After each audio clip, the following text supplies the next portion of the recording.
주님의 이름을 찬양합니다. 우리가 태어난 것, 아버지께서 우리에게 생명을 선물로 주셔서 태어났고 어느 한순간 또 나의 미래의 정점에서 하나님께서 나를 데려가실 겁니다. 이 목숨이 주께서 거저주신 것이기에 내가 누리고 소유하고 살아가는 모든 것들이 다 주님께로부터 온 것임을 고백하는 마음으로 주님 주신 재물 중에 일부를 정성껏 구별하여 아버지 앞에 바칩니다. 사랑의 고백으로 바칩니다. 하나님의 은혜 갈망하며 바칩니다. 드리는 마음과 정성을 기억하여 주시고 하나님이여 그 기도에 놀랍게 기적으로 응답해 주시기를 소원합니다. 육체에 병든 이들의 질병을 고쳐주시고 하나님의 나라에 대한 거룩한 열망으로 소망 가운데 부르짖는 그 기도가 하나님의 응답되게 하여 주시옵소서. 필요를 아시는 주여, 필요를 때마다 일마다 풍성하게 채워 주시옵소서. 주께서 함께해 주실 줄 믿사오며 예수님의 이름으로 간절히 기도하옵나이다. 아멘.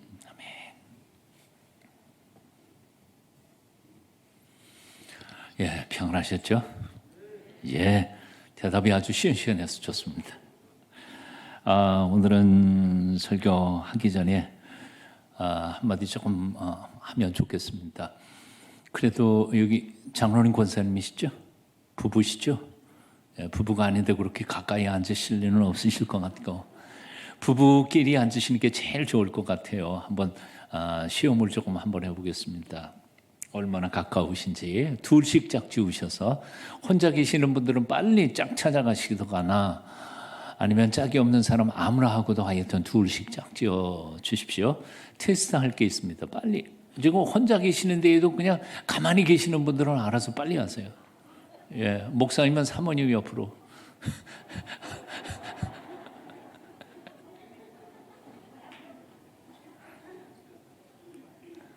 네. 지금부터 여러분들 얼마나 신앙생활 제대로 하는지 훈련 좀 시키겠습니다. 아직도 혼자 계시는 분들이 계세요. 3명은 안 돼요. 3명은 둘이어야 돼요. 예, 가능하면 부부가 계시면 부부로 빨리 찾아가세요. 네.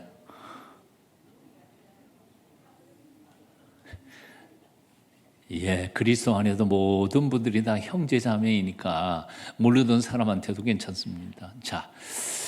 자, 저하고 연습 한번 하시겠습니다. 옆에 있는 분이 누구든지 간에 저는 이렇게 표현합니다. 부부로 할 테니까요. 당신이 행복해 할 때 나는 행복해요. 내가 행복해 할 때 당신도 행복하셨으면 좋겠어요. 당신이 행복할 수만 있다면 나는 무엇이든지 다 할게요. 아니, 지금 내가 이렇게 딱 보여드리는 거예요. 그걸 다 외우라고. 아유, 걱정하지 마세요. 걱정하지 마세요. 예, 그렇게까지 하고 난 다음에 다시 하면 되는 거예요. 그러니까 지금 저 둘씩 짝 지으셨으면 제가 보기에 오른쪽, 여러분들 보기에 왼쪽 사람이 그 옆에 있는 사람한테 이제 저를 보고 하지 마시고 옆에 있는 사람을 보면서 제가 했던 것을 그대로 따라 하시면 돼요. 여러분 제가 머리는 믿지만 그래도 다 까먹은 걸 알고 제가 한 문장씩 불러드릴 테니까 옆에 있는 사람, 저보고 하지 말고 옆에 있는 사람 보고 하라고요.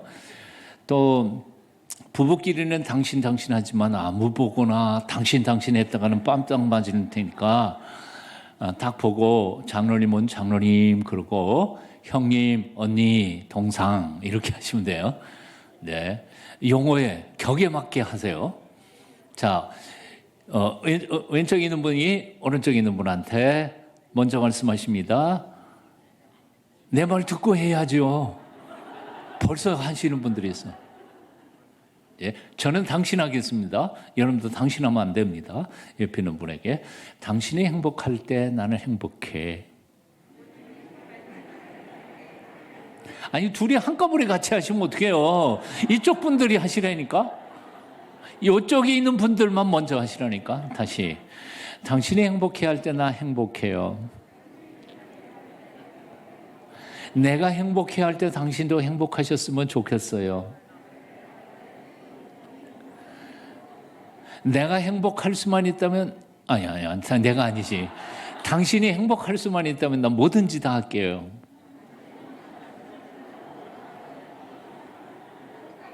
잘 들으신 거죠? 그러면 한마디만 더. 오늘 내가 어떻게 하면 당신이 행복할 수 있겠어요?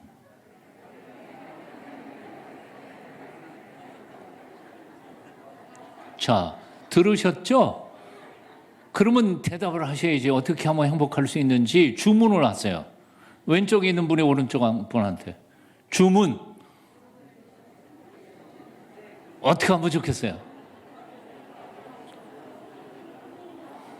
예를 들게, 하도 여러분들이 잘 점잖으신 분들이나 잘 못하시는 것 같아요. 아, 위층에도 사람이 있었구나, 참. 위층에서도 따라 하세요. 아주 오래전에 수영록교회에 가갖고 부부 세미나 하면서 이렇게 했더니 맨 앞자리에 앉은 젊은 부부가 남편이 그랬어요. 당신이 행복해 할 때 나는 행복해. 내가 행복해 할 때 당신도 행복했으면 좋겠어. 당신이 행복할 수만 있으면 내가 뭐든지 다 할게. 내가 오늘 뭐 하면 행복할까? 그랬더니 여자 집사님이 아주 떼까닥하고 묻더라고. 돈 많이 벌어와. 아, 집사님이 돈독이 올랐나 봐. 저희 모교인 장신대 가가지고 부흥을 했습니다. 신학생들하고 앞에 교수님들도 계시잖아요. 예. 제가 신학생 때 가르쳤던 그 교수님들도 앉아 계신데, 연세 많으신 어르신들도. 그런데 세상에 그런 점잖은 교수님들이 시켰더니 옆에 있는 내가 존경하던 그 교수님이 옆에 있는 후배 교수 보고 오늘 점심사 왜 이렇게 좀 거룩하지고 못하고요. 자, 연습 한번 했으니까요. 왼쪽에 있는 분들이 이제 오른쪽으로 입장을 바꿉니다. 입장을 바꿔요. 왼쪽에 있는 분들이 오른쪽 분에게 말씀하세요. 같이 떠들지 말고 이쪽에 있는 사람이 꼭 다물고 듣기만 해요. 자, 이쪽에서 시작합니다. 당신이 행복할 때 난 행복해. 내가 행복해 할 때 동상도 행복했으면 좋겠어. 언니가 행복할 수만 있다면 나 뭐든지 다 할게. 내가 어떻게 하면 행복할 수 있을까? 오케이, 대답해 주세요. 주문해 주세요. 오늘 부흥회 끝나고 집에 가다가 밥 사.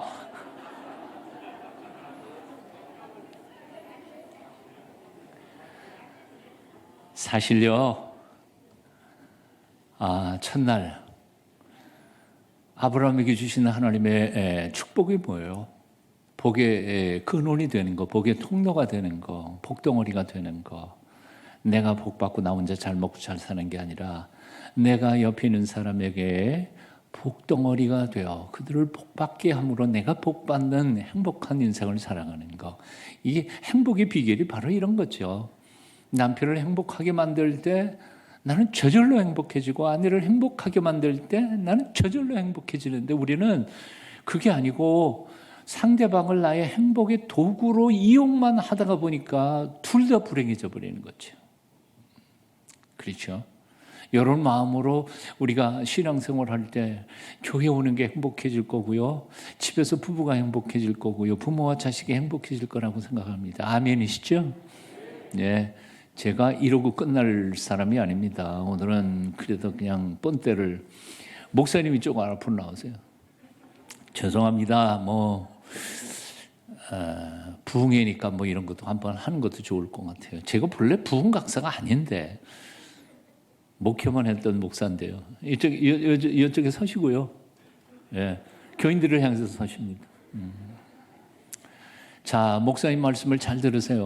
목사님은 저 따라하세요. 사랑을 여러분들이 행복해 할 때 저는 행복합니다.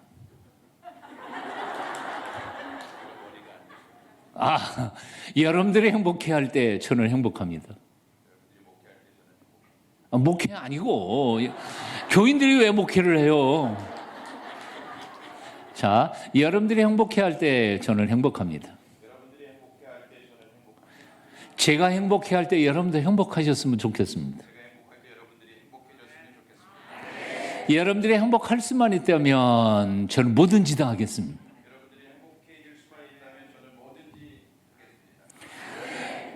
뭘 하면 여러분들이 행복할 수 있을까요? 주문. 너무 젊잖아.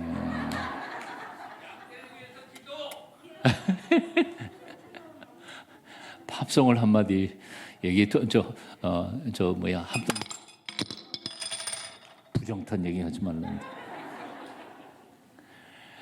예, 기도 많이 해주시라고 하는 주문도 있고 뭐 그래요. 여러분들 재밌었죠? 이제는 여러분들이 할 차례예요. 자, 우리 교인들 목사님을 향해서 이렇게 물으십니다. 우리가 행복해할 때 목사님도 행복하셨으면 좋겠습니다.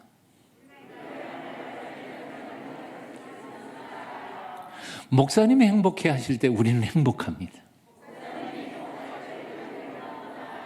목사님이 행복할 수만 있다면 우리는 뭐든지 다 하겠습니다. 우리가 뭘 하면 목사님이 행복하실 수 있을까요? 목사님 주문. 예수님 닮았으면 좋겠습니다. 예, 박수하고 들어가시겠습니다. 아이고, 워낙 점잖으셔서 삐딱한 얘기가 안 나오네요. 아유, 참 삐딱한 얘기가 좀 나와야 재밌는데. 예, 그런 마음으로 우리가 서로를 섬기면서 살아갈 때 교회는 행복해지고 목사님도 행복해지고 여러분도 다 행복해질 줄로 믿습니다. 행복한 영광교회 되시기를 축원합니다. 오늘은 사랑에 대한 이야기예요. 첫날 믿음에 대하여, 어제는 소망, 꿈에 대하여, 그리고 오늘은 사랑에 대한 이야기입니다. 저기 시카고의 악명 높은 추위에도 불구하고 3마일이나 떨어져 있는 교회만 고집하면서 다니는 꼬마아이들이 있었습니다. 3마일 그러면 1마일이 1.6km니까 1.6 곱하기 3 하면 3, 6, 18 계산 딱 나오죠? 4.8km. 그러면 4km면 10리가 넘는 거예요. 10리가 넘는 길을 그 추운 겨울에 버스비가 없어서 걸어서 다니면서도 꼭 그 먼 교회를 꼭 쫓아다니는 주일학교 아이들이 있었던 거예요. 그 사이에 10리 사이에는 교회들이 엄청나게 많아요. 주일학교도 많고. 근데 하필이면 그 교회 가는 아이들을 붙잡고 그 중간에 있던 교회의 교인들이 묻는 거죠. 얘들아, 이 추운데 왜 그렇게 꼭 너희는 멀리 가니? 그랬더니 그 꼬마들이 이렇게 말하더라는 거죠. 우리 무디 주일학교 선생님들은 우리를 너무너무 사랑하기 때문이죠.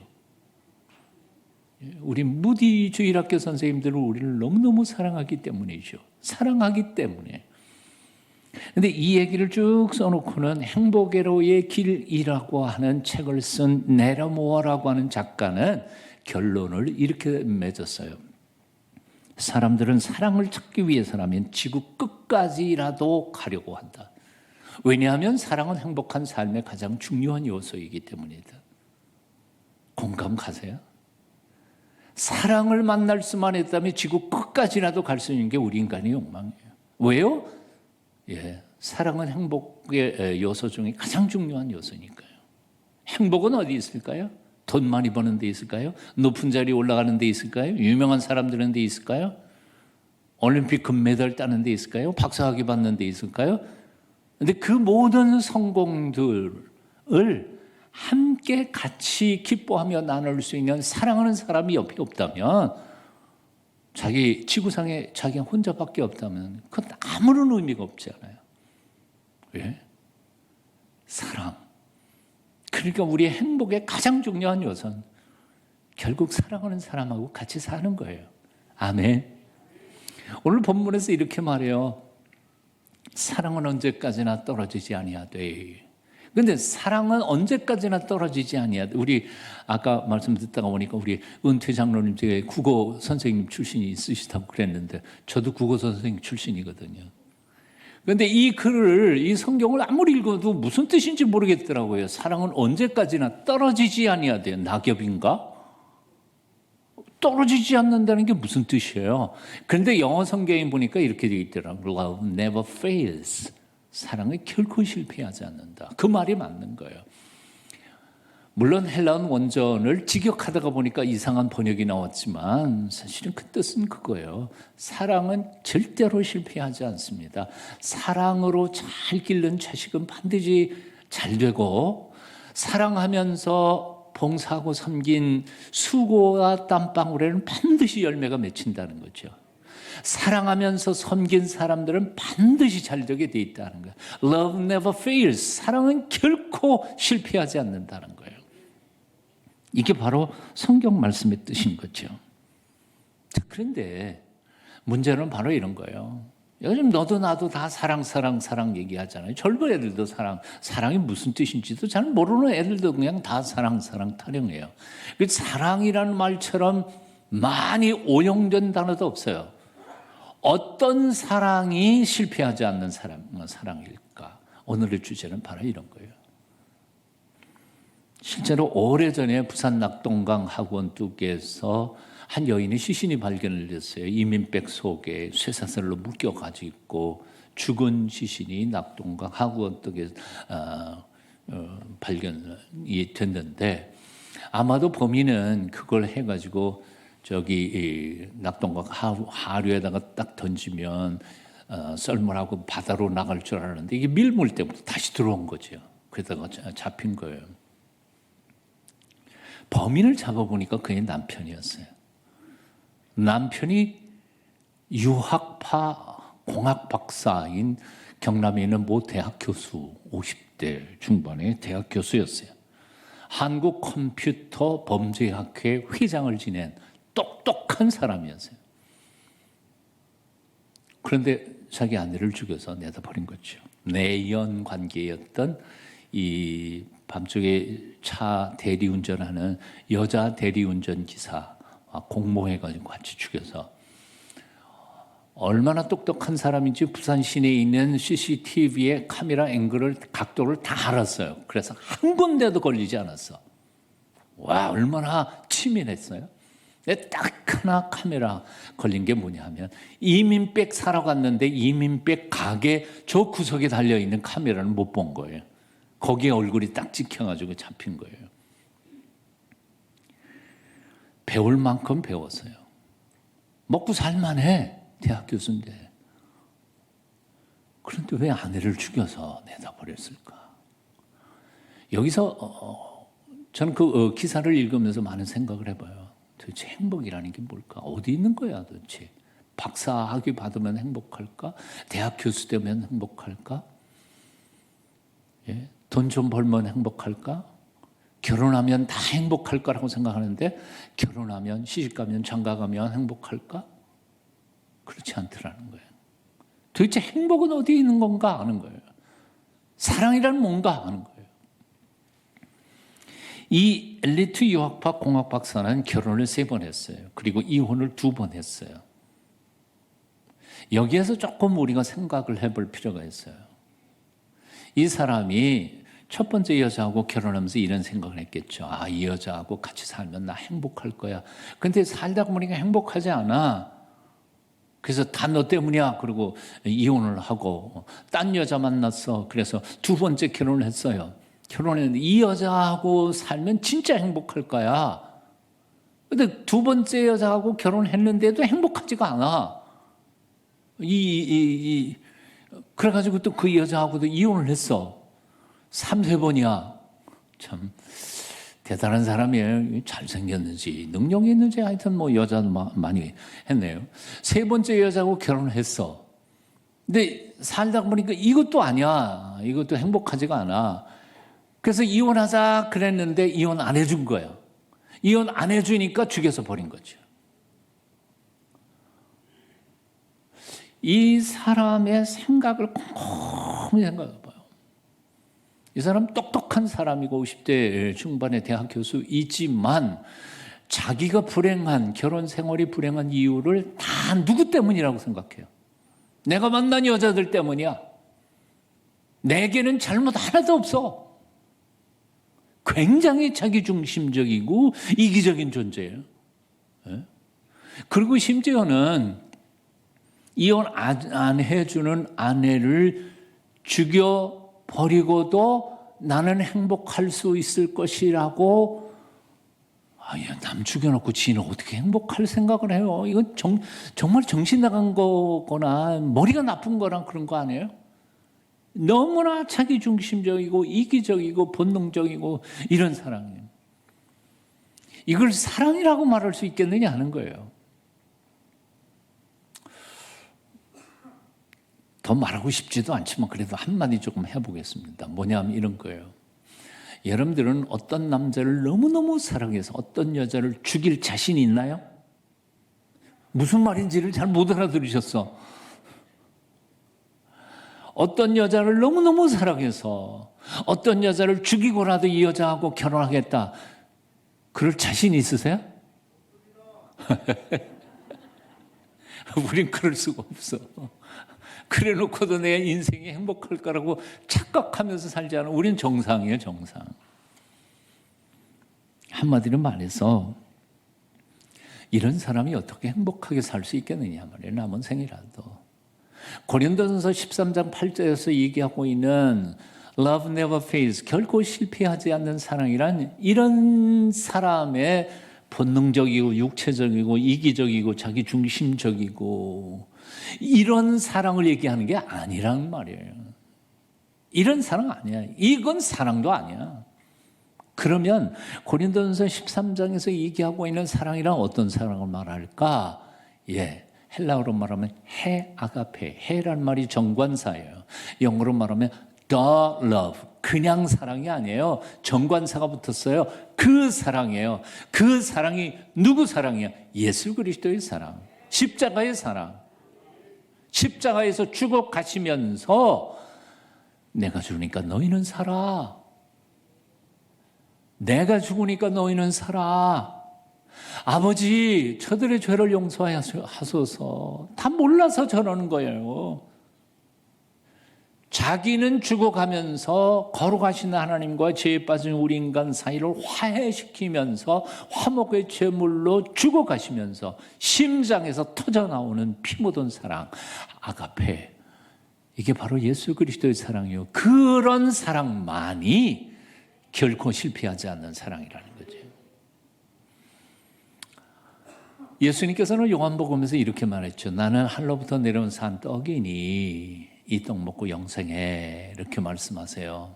근데 이 말씀이 깊이 묵상하면 정말 끔찍한, 소스라치게 끔찍한 말씀이에요. 이게 무슨 말씀인가 하니 바로 이런 거예요. 나는 하늘로부터 내려온 산떡, 산떡이라는 말은 살아있는 떡 그렇게 말할 수 있지만 사실은 아니에요. 살리는 떡이에요.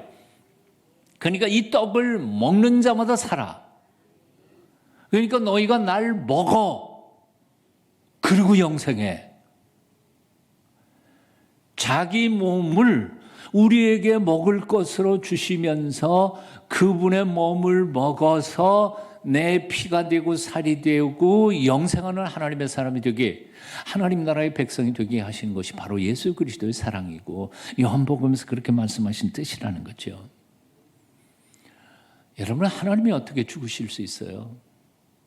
어떻게 하나님이 피조물을 위해서 죽으실 수가 있겠어요? 어떻게 의인이 죄인을 위해서 죽으실 수가 있겠어요? 말도 안 되는 사랑이에요. 이게 아가페의 사랑인 거죠. 사실 우리 인간의 본능에서부터 나오는 사랑은 철저히 계산적이에요. 부부간에도 마찬가지예요. 부부간에도요. 성숙한 사랑이 되기 전까지는 철저히 계산적이에요. 여러분 부부싸움 해보셨어요? 우리 장로님들은 장로님 부부는 안 하셨을 것 같아. 워낙 저는 해봤어요. 부부싸움 제1번 레퍼토리가 뭔지 아세요? 당신이 내게 해준 게 뭐야? 아니에요? 이게 무슨 말인고 하니 나는 이 여자한테 이만큼 했어. 희생했어. 근데 이 여자가 나한테 하는 거 보니까 저울질 해보니까 이게 내가 손해본 거야. 여자도 마찬가지예요. 남편이 나한테 해주는 거 가만히 보니까 내가 남편을 위해서 희생하는 거 이렇게 보니까 내가 손해본 거야. 이거 지금 사랑하고 있는 거예요? 아니면 장사하고 있는 거예요? 내가 준 거하고 내가 받은 거하고 계산 딱 해보니까 계산이 안 맞아. 내가 손해 봤어. 이거는 시장 바닥에서 장사하는 사람들 하는 거지 집에서 부부간에 할 얘기는 전혀 아니란 말이에요. 아멘 좀 하세요. 근데 우리는 본능적으로 그렇게 한다고요. 지금도 그렇게 살고 있잖아요. 지금도 싸움 하실 때 그러잖아요. 녹음기 가지고 그냥 집에 가서 다 녹음해가 들려줘야 될 텐데, 자 바로 이런 거예요. 그래요. 우리 인간은 어느 할 것 없이 본능적이고 이기적이고 계산적이에요.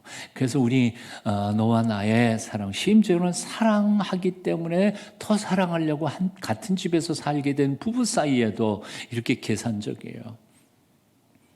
이런 사랑 가지고는 세상이 바뀌지도 않고 가정도 바뀌지가 않아요. 세상을 바꾸고 가정을 바꾸고 교회를 바꿀 수 있는 사랑은 이런 계산적이고 본능적인 사랑이 아니라 사실은 계산도 포기해버린 사랑, 이런 사랑만이 교회를 정말 사랑의 공동체로 온전히 바꿔갈 수 있다는 거죠. 어떤 사랑이냐면 계산할 줄 모르는 사람들, 바보 같은 사람들, 그저 죽으라고 손해만 보는 사람들, 기꺼이 그런 사람들의 사랑만큼 그렇게 공동체를 행복하게 만드는 건 없어요. 톨스토이라고 하는 사람이 역설적으로 쓴 그 단편 소설이 있는데요. 바보 이반이라고 하는 소설이에요. 바보 이반에게는 아주 똑똑한 형 둘이 있어요. 첫째는 큰형 세미언은 군인이 돼가지고 출세해서 높은 고위 장교가 돼서 정치 권력을 가지고 있는 사람하고 정략 결혼해서 나중에 권력을 주게 됩니다. 그의 생각은 국가에서 가장 힘 있는 사람은 권력자라고 생각한 거예요. 그리고 자기가 권력의 높은 꼭대기에 올라가서 내 밑에 다 내 위에는 아무도 없다고 떵떵거리고 사는 거지. 근데 둘째 형인 타라스는 돈이 최고라고 생각했어요. 그래서 수단 방법을 가르치지 않고 돈을 탁 벌어가지고 권력, 돈 가지고 매수해가지고 뒤집어 엎을 수도 있고, 권력 있는 놈들도 돈이 있어야지. 그리고 똑똑하게 두 사람이 한 나라를 이렇게 좌지우지하고 있었어요. 집에만 오면, 그 형 둘이 집에만 오면 집이 난리죠. 왜요? 네가 잘났네, 내가 잘났네. 네가 똑똑하니? 아니야, 권력 인마 최고야. 아니야, 돈이 최고예요. 그러고 싸우는 거죠. 근데 그렇게 요란하게 싸움질을 하는 그 가정을 화해시키고 화목하게 하는 거는 바보 이반밖에 없었던 거죠. 왜요? 바보 이반은 높은 것도 모르고 낮은 것도 모르고 많이 가진 것도 모르고 다 모르고 그냥 헤이, 그러니까 바보 이반만 보면 그냥 형들도 그냥 누그러지는 거죠. 톨스토이는 이 소설을 참 동화책처럼 이어가요. 나라에 위기가 생겼어요. 마귀라는 놈이 큰형 세미언에게 더 큰 권력을 주겠다고 약속하고 타락을 시켜요. 그러니까 그 마귀의 유혹에 넘어가 덥석 더 큰 권력을 가지다가 그냥 망해버려요. 동생 타라스에게 더 많은 돈 그리고 하다가 그냥 더 넘어가 버렸죠. 그러니까 둘이 다 못 추고 그냥 망해버리고 맙니다. 그런데 마귀가 이 바보 이반은 유혹할 게 없어요. 돈을 하나 권력을 하나 아무것도 없는 거야.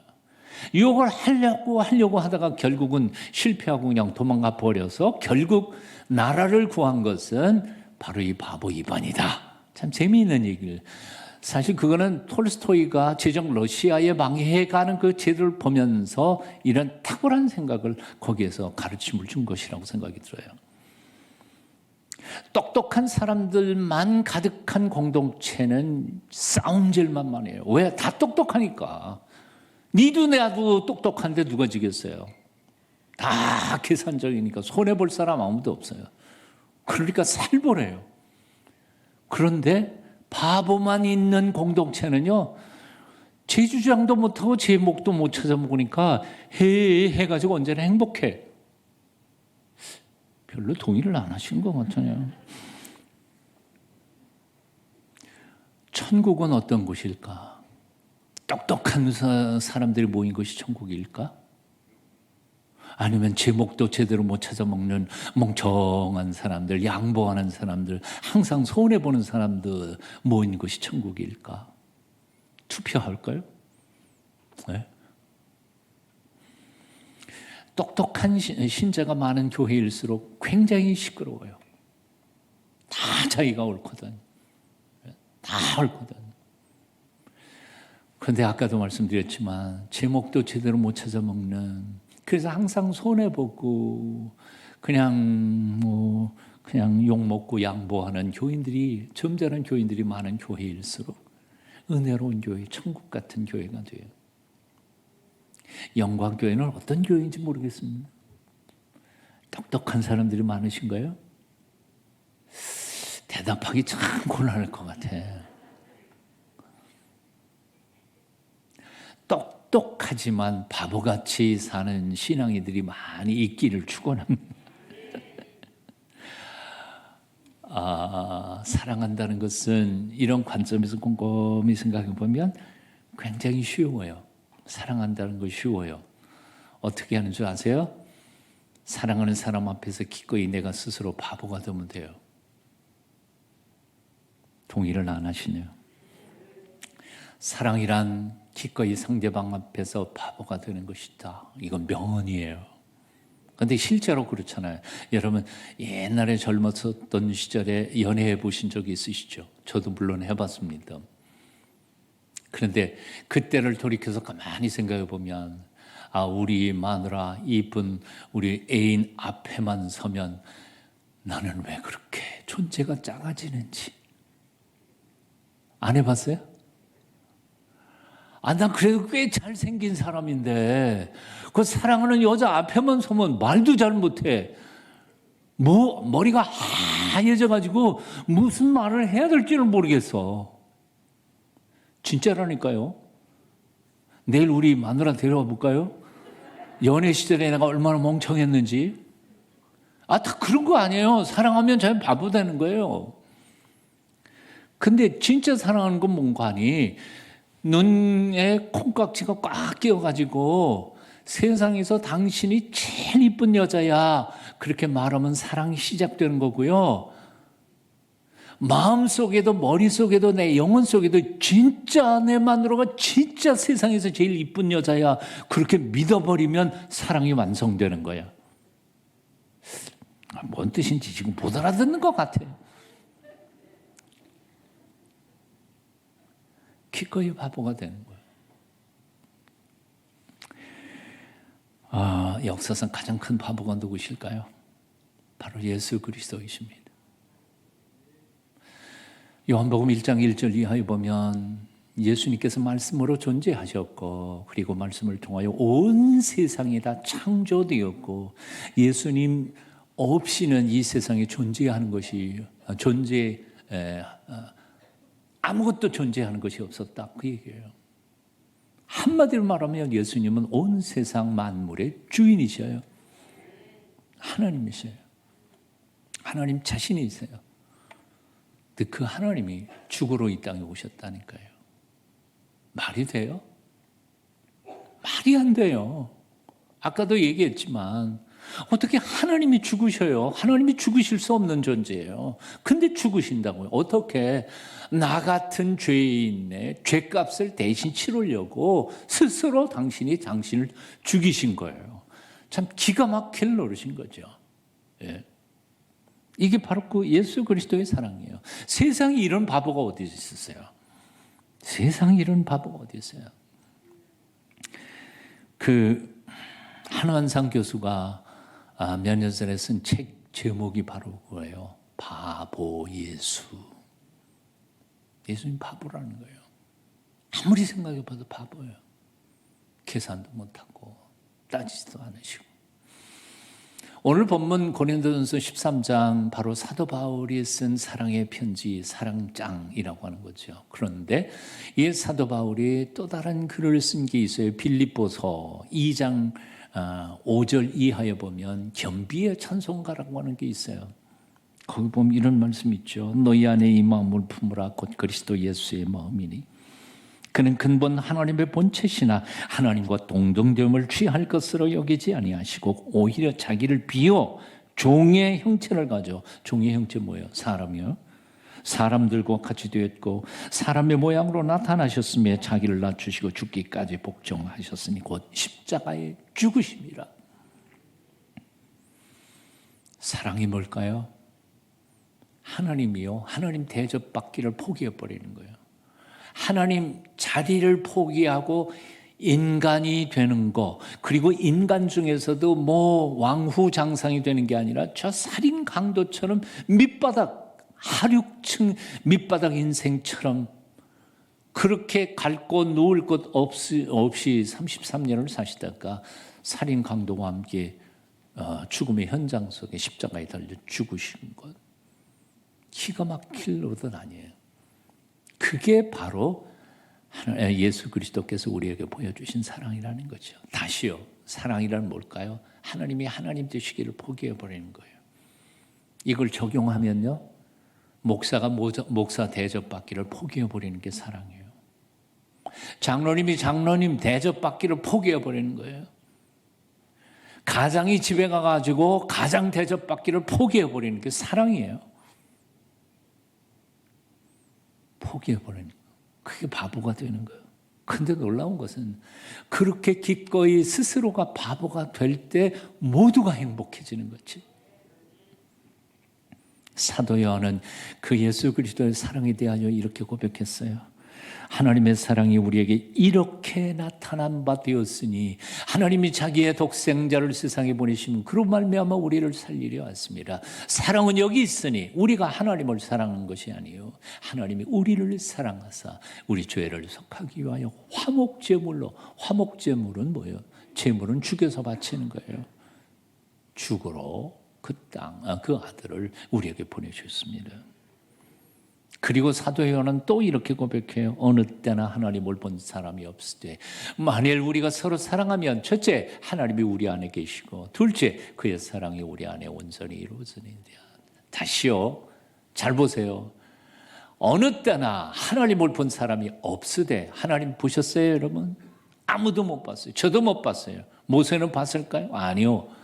모세도 가시덤불에 하나님의 존재에 대한 상징만 봤지 하나님 얼굴 본 적이 없어요. 이사야 6장에 이사야는 하나님 봤을까요? 아니요. 하나님이 임재의 쉐키나 거룩한 구름만 봤을 뿐이지 하나님 못 봤어요. 에스겔 마찬가지예요. 역사상 하나님을 제대로 본 자 아무도 없어요. 저도 마찬가지고. 그러나 뭐라고 돼 있어요?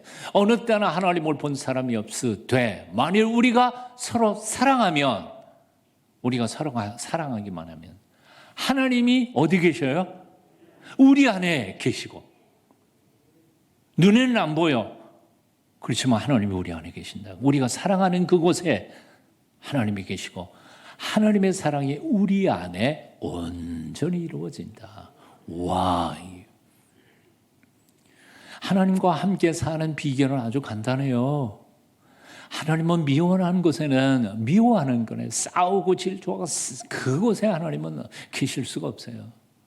사랑이 있는 곳에 하나님께서 계시도다. 사랑의 나눔. 사랑할 때 하나님은 우리 안에 계신다는 거지. No one has ever seen God. 아무도 하나님을 본 사람이 없습니다. But as long as we love one another, 그러나 우리가 서로 사랑하기만 한다면 God will live in us. 하나님은 우리 안에 살아계실 거고 and His love will be completed in us. 하나님의 사랑은 우리 안에 완성될 것입니다. 사랑하면 하나님이 우리와 함께 사신다는 거예요. 부부가 사랑하면 하나님이 그 가정에 함께 계신다는 거예요. 부모와 자식 간에 사랑하고 어떻게 하든 힘들고 어렵지만 사랑해 보려고 애쓰고 몸부림치는 그곳에 하나님 함께 계셔서 기적을 행하신다는 거죠. 가장 중요한 건 바로 이거예요. 자, 그렇다면 어떻게 하면 사랑할 수 있을까? 이게 가장 큰 숙제 아니에요? 그런데 참 이게 참 어려워요. 왜? 어떻게 하면 우리가 서로 사랑할 수 있을까? 너무너무 힘들어요. 아까도 얘기했지만 한 남자와 한 여자가 사랑해서 한 집에 더 사랑하고 싶어서 한 집에서 사는데 밤낮 지지고 볶고 싸우고, 저희도 지금 40년 이상 살고 있지만 아직도 충돌될 때가 있어요. 목사님 가정은 싸움이 없겠지. 있어요. 70이 넘었는데도 아직도 의견이 안 맞아요. 재미있는 얘기 할까요? 한평생 가정사역, 완전 도사죠. 한국 교회의 가정사역 세미나 안 다닌 데가 없고 전 세계에 한국 돌아다니시면서 가정사역 하시던 우리 주소일 장로님, 제가 바로 거기에 진색골에서 지금 영성 수련원을 만들어가지고 지금 원장으로 취임해서 프로그램을 이제 3월 달부터 지금 하려고 그러는데요. 그 주장로님 내외부를 만났어요. 80이 넘으신 분들이죠. 80네, 80. 두 분 다 80이 넘으신 분들이에요. 근데 점심 먹다가 보면 두 분이 싸우셔. 그래서 내가 옆에서 장로님 가정사역 하실 거 맞아요? 물론 우리가 싸우는 거는 장우는 다르지만 그래도 의견이 안 맞으면 딱 투닥투닥 하면서 싸요. 참, 왜 이렇게 사랑한다는 게 어려울까요? 내 뱃속에서 나온 자식놈인데 자식 사랑한다고 왜 이렇게 어려울까요? 산상수훈에서 예수님께서는 이렇게 말씀하시죠. 오른뺨 맞았어? 왼뺨도 돌려대. 자신 있어요? 당장 실험 한번 해볼까요? 예배 끝나고 누가 너보고 우리 같이 억지로 가게 하거든 심리까지 가지러. 원수를 사랑해라. 아이고, 아까도 얘기했지만 내 새끼도 사랑 못하는데 원수를 어떻게 사랑해요? 오늘 왜 이러지? 예수님께서 우리에게 요구하시는 사랑의 그 기준을 엄청나게 높은 거예요. 어떻게 그걸 사랑해? 그러면 처음부터 포기해버릴까? 산상수훈에 대하여 제가 신약신학을 미국에서 이제 유학하면서 공부를 했습니다만 산상수훈을 공부하면서 신학자들이 막 갈려요. 산상수훈에 보니까 바로 이런 말씀, 조금 전에 했던 말씀 있잖아요. 와, 주님께서 우리에게 말씀하신 그 말씀이 너무 어려워. 너희가 바리새인과 서기관과 바리새인들과의 의보다 낫지 않으면 절대로 천국 못 들어간다. 서기관과 바리새인들의 의보다는 나아야 된다. 그러면서 그 의에 대하여 이렇게 설명을 해 주셨어요.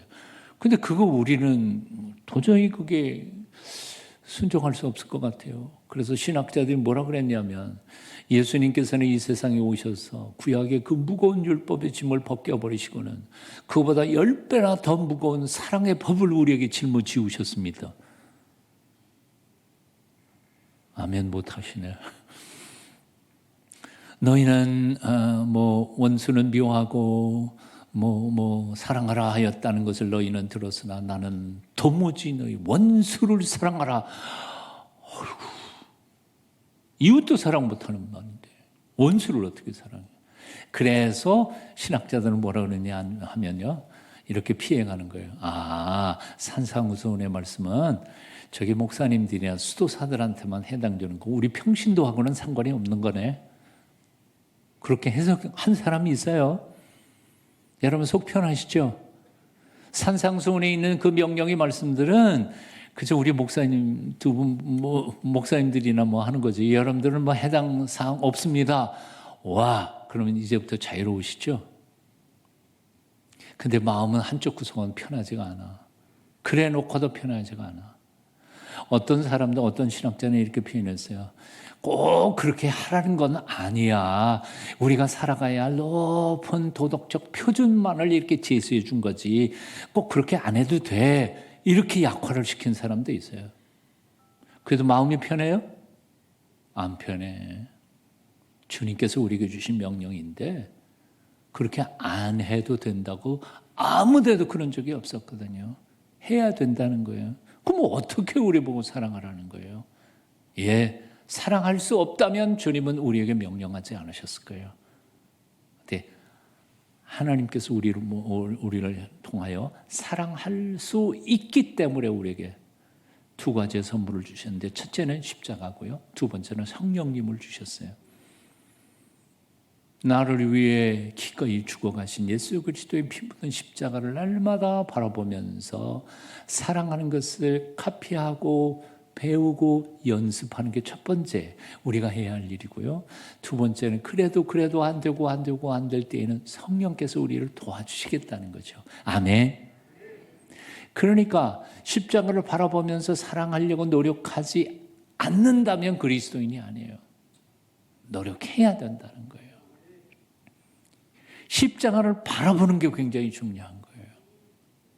자, 세상에서 가장 불쌍한 사람이 누군지 아세요?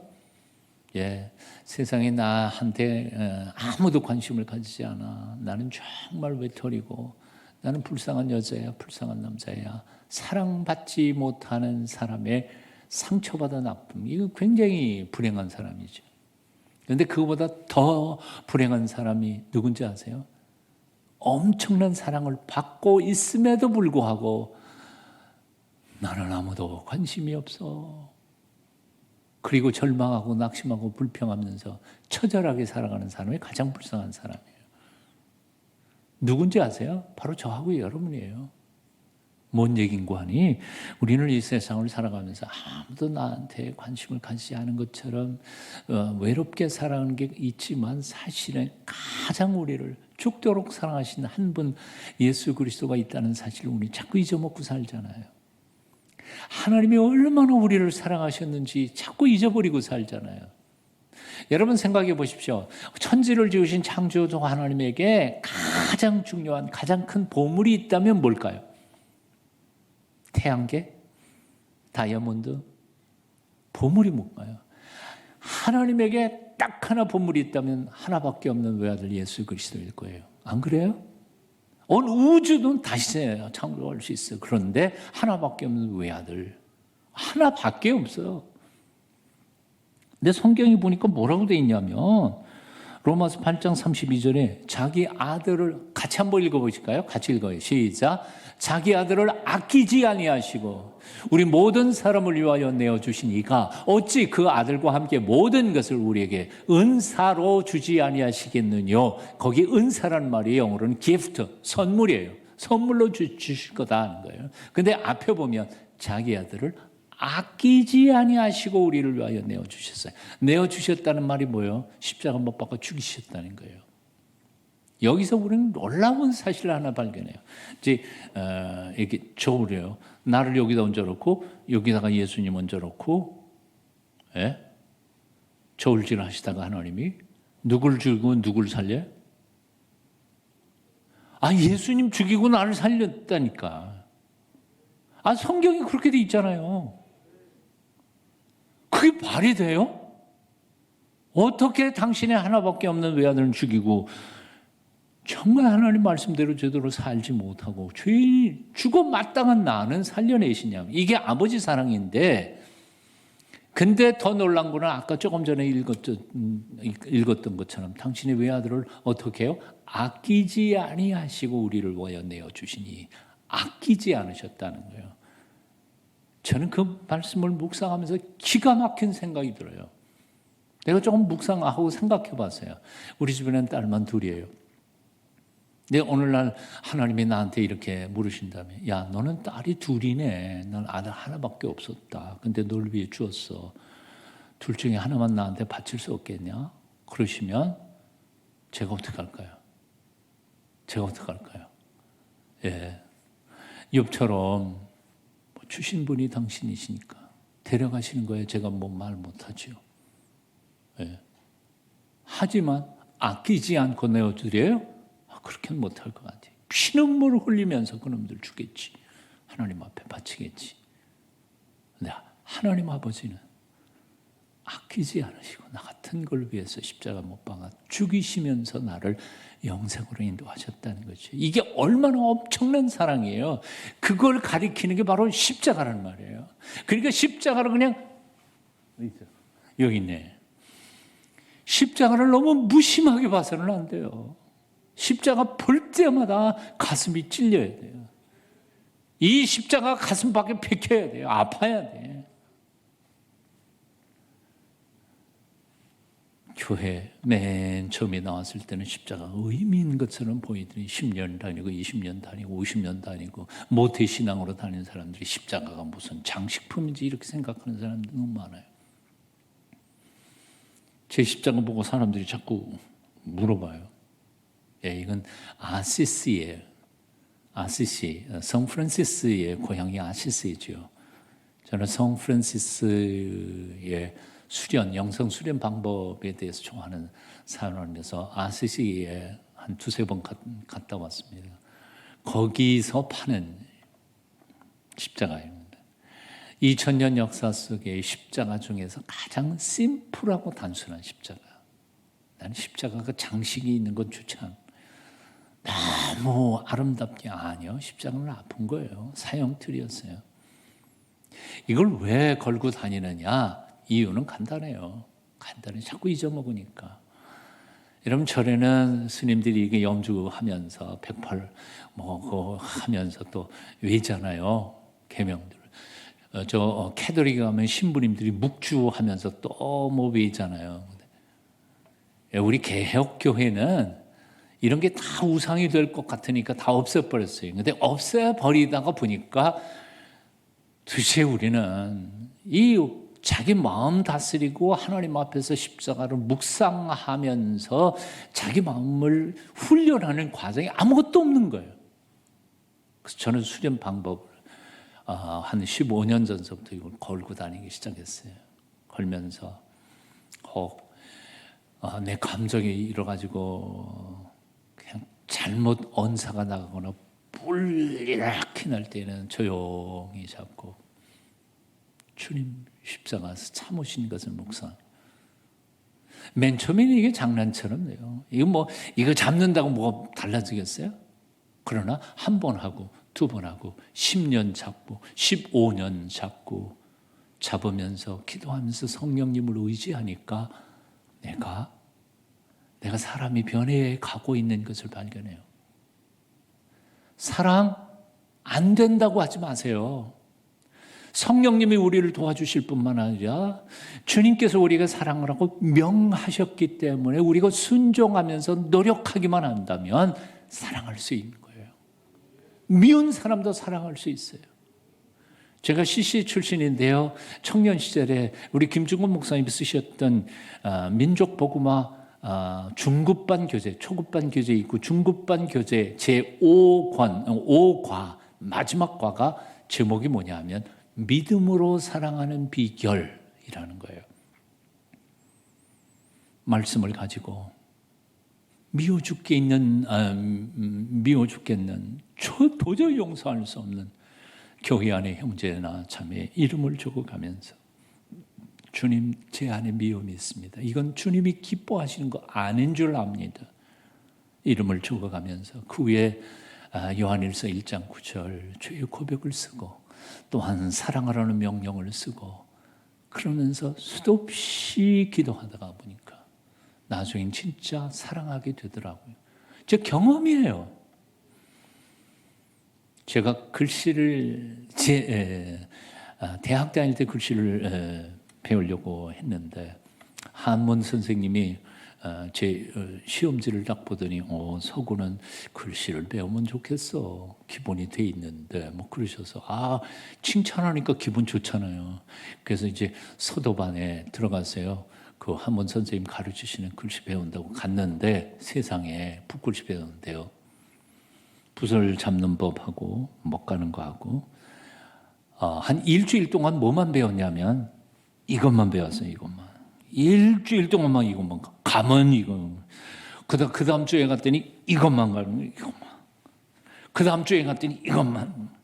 점 찍는 거. 그리고 한 달 동안에 배운 게 그런데 지겹기도 하고 여름에 거지전도다 노리시시 전도 가야 되니까 그냥 아유 관두자 그러고 그만두고 말았어요.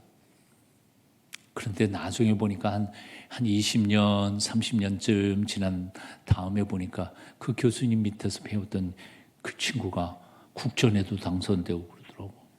어이씨, 지금까지 배웠어야 되는데. 글씨도 마찬가지죠. 처음에는 안 돼요.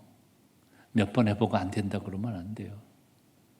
한 10년쯤 용서하고 사랑해 버리라고 노력하다가 보면 성령께서 나를 사도 요한처럼 사랑의 사도로 써주실 줄로 믿습니다. 해보라는 거예요. 사랑해봐요. 제 말씀이 거의 끝나가서 이제 말씀을 조금 줄이면 이렇게 하겠습니다. 하나님께서 세상을 창조하실 때에 잿빛 털을 가진 조그만 새 한 마리, 아주 조그만 새 한 마리 지어놓으시고는 그 새의 이름을 진홍 가슴새라고 이름을 줬어요. 그러니까 이 새가 진홍 가슴새라니, 진홍은 뭐예요? 빨간 거잖아요. 잿빛 털을 가지는 진홍 색깔은 자기 몸에는 없는데 진홍 가슴새라고 이름을 지으셨으니 그래서 물은 거죠. 아니 하나님, 저를 왜 잿빛 털을 만들어 놓고 진홍 가슴새라고 이름을 주셨어요? 그랬더니 하나님이 이렇게 말씀하시더라고요. 내가 참 사랑을 베풀게 될 때 이름에 합당한 깃털을 가지게 될 것이다 하고 하나님께서 말씀하신 거예요. 세월이 지나갔어요. 오랜 세월이 지나갔는데 한 언덕에 한 죄수가 십자가에 못 박히게 된 거죠. 누군지 이해가 되시죠? 예수님이 바로 진홍 가슴새가 살고 있었던 그 언덕 한 귀퉁이에서 돌아가시는데 멀리서 바라보니까 그분이 너무 초라하고 그리고 너무 불쌍해 보였어요. 그리고 그분이 이마에 씌운 가시면류관 크게 이마를 파고 들어가서 피가 철철 나온 걸 보면서 너무 가슴이 아픈 거죠. 이 조그만 이 새, 잿빛 털을 가진 새가 가서 호로록 날아가 가지고 그 분의 이마에 꼽힌 가시들을 하나씩 뽑기 시작한 거죠. 몸으로 탁 뽑을 때마다 폭 하고 그 피가 솟아나면서 가슴에 털이 핏빛으로 물들기 시작한 거죠. 몇 번 그렇게 하다가 지쳐서 자기 둥지으로 돌아옵니다. 놀라운 것은 그 핏빛이 지워지지가 않는 거예요. 더 놀라운 것은 그 다음에 이 새가 낳는 새 알들 나오는 그 새들이 전부 다 여기에 붉은 핏빛의 진홍 가슴새가 된 거죠. 여성 최초로 노벨 문학상을 받았던 셀마 라게르로프라고 하는 여인의 진홍 가슴새의 비밀이라고 하는 동화책에 나오는 이야기 줄거리예요. 나는 이 동화책, 여러분 지금도 인터넷에 보시면 이 동화책 팝디다 며칠 전에 제가 확인했어요. 한번 읽어보시면 참 좋겠다 그런 생각해봐요. 우리가 누굴까요? 우리는 바로 진홍 가슴새라고 생각이 들어요. 예수님의 핏빛으로 가슴을 적시면서 서로 사랑하면서 살라고 명령받은 하나님의 사람들이라고 생각이 돼요. 사랑하는 여러분 앞으로 남은 생애 동안에 돈 버셔서 성공도 하시고 또 높은 자리도 올라가시고 좋은 사람도 되시고 다 그런 것도 다 좋아요. 그러나 혹시 그런 일들에는 성공을 못 하신다 할지라도 딱 하나 사랑에서만큼은 실패하지 않는, 사랑에서만큼은 성공하는, 정말 마지막 숨을 거두면서 내가 사랑에서는 실패하지 않았다고 흐뭇하게 고백하면서 이 세상을 떠날 수 있는 사랑의 사도로 살아가실 수 있기를 축원합니다. 기도하겠습니다.